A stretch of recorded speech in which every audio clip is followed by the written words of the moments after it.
మన జానపాడు రోడ్లో 10ంటికి గౌరవ పార్లమెంట్ సభ్యులు శ్రీకృష్ణదేవరాయలు గారు, మన కలెక్టర్ అరుణబాబు గారు, జాయింట్ కలెక్టర్ గారు, మన అధికారులు, జిల్లా అధికారులు అందరూ కూడా వస్తున్నారు. అక్కడ రైల్వే ఓవర్ బ్రిడ్జి శంకుస్థాపన 10ంటికి.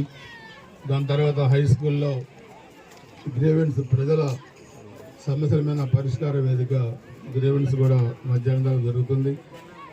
లంచ్ టైం తర్వాత పిడుగురాల మార్కెట్ యార్డ్లో జిల్లా అధికారులు అదేవిధంగా నియోజకవర్గ అధికారులతో అభివృద్ధిమైన మరి సమీక్ష జరుగుతుందని చెప్పి కూడా తెలియజేసుకుంటూ దీంట్లో అందరూ కూడా పార్టిసిపేట్ చేయాలని చెప్పి కూడా అందరినీ కూడా కోరుకుంటున్నాను. నమస్కారం.